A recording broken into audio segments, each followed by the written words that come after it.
Hello, everyone. This is Zak Gardezy. I'm the host of Money Minutes. I'm also the founder and managing partner of Wealthstone Private Wealth Management. Here on Money Minutes, I'd like to share with you some of the latest market headlines, and I'll also share with you my outlook for what's ahead. So let's get right into it. On Friday, we got an updated jobs report for the month of April, and this was really good news for all the issues we're having with inflation. We were expecting 235,000 new jobs for the month of April, and we got 175,000. Now, that's excellent news, especially because it was coupled with slower than expected wage growth. And so that's something the Federal Reserve looks at as an inflationary sign. Compare that to the month of March, where we had 315,000 new jobs added. We're seeing a pretty significant cooling in the labor market. And this data trickled all the way down into the 10-year Treasury yields. We saw those immediately start to drop.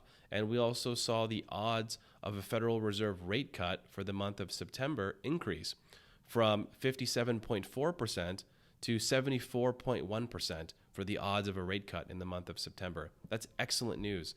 And so you might be wondering, why does looking at labor market data matter? Well, the Federal Reserve looks at labor market data as a routine part of assessing the health of the overall economy. So if you have a serious increase in new jobs and wage growth, that could be a sign, at least in the short term, that the economy is really healthy or there's a lot of good activity going on. But if this continues for an extended period of time, this could signal that there's inflation up ahead, because with more jobs, higher wages, there's more consumer spending. When there's more spending, there could be supply chain issues, right? Because there's not enough supply, and then all of a sudden prices go up. So that's an inflationary sign and a trend, really. The opposite is true when you start to see a reduction in jobs or a slowdown in wage growth, and then eventually higher unemployment. There's a lot less consumer spending, and this could be a sign that we go into a potential recession.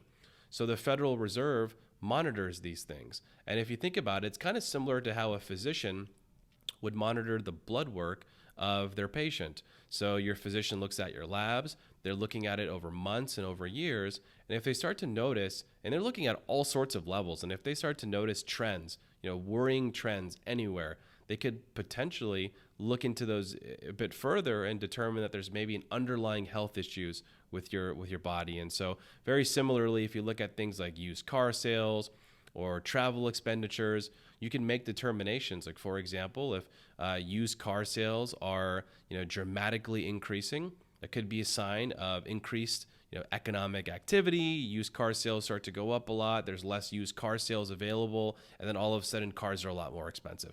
That's inflationary.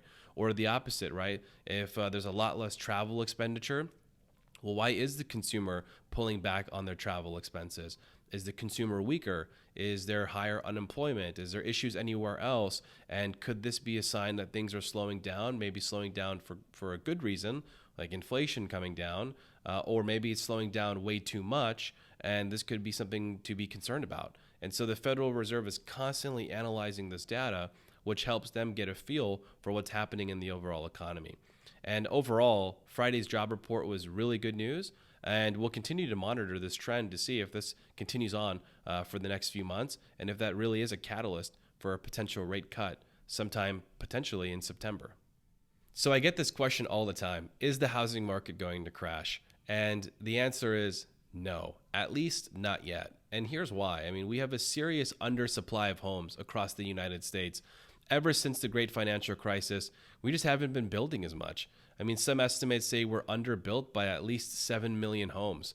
And then you've got the Association of Builders and Contractors, who say they need at least 501,000 construction workers on top of what they already need for 2024.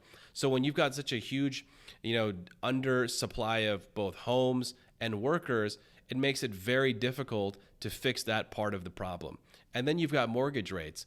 So mortgage rates are really high, over 7% across the country. So you would think, well, geez, that's got to have a problem with the housing market. That's going to create issues. Well, no, because here's the issue with that. You've got people who are sitting on lots of equity in their home who would love to sell, but they can't, because if they sell, they have to go buy potentially and pay much higher mortgage rates. I know people who have locked in at 2 and 3% mortgage rates. So you're looking at doubling or even tripling your mortgage rate if you sell and go buy somewhere else. And then house prices are higher. So not only are you getting a higher mortgage rate, but you're also paying more for the home. Now you could rent, but then you're paying very high rent rates as well. So it's really not a good solution. And there's a lot of people who are just stuck and they can't even sell. And then you would think, well, if mortgage rates go down, then that's going to fix the problem. Well, no, because if mortgage rates go down, you've got all these buyers who are waiting to buy. And so that will also keep the supply down. And so I really don't think there's a solution in the mortgage end of it either. Now, a potential solution could be wage growth. Wages continue to go up, then the affordability issue starts to go away. Well, if we bring it back down to the jobs report that I talked about earlier, where wage growth is slowing, well, there you go. There goes that solution. And so I really don't think there's any sort of catalyst behind a housing market crash at this point, and I'm not concerned about it at all. If you look at new home sales, those are pretty healthy, and that's because new home builders can incentivize you. They could help you buy your mortgage rate down or throw some appliances your way. And so you're seeing that part of the market doing pretty well, but it's a pretty small part of the market at around 10%. So overall, house prices are staying elevated. Housing activity is starting to slow down, but there's such an undersupply that I don't think a crash is anywhere near the horizon. So hopefully that answers that question. Thank you so much for tuning in to Money Minutes, and I hope to see you all again next week.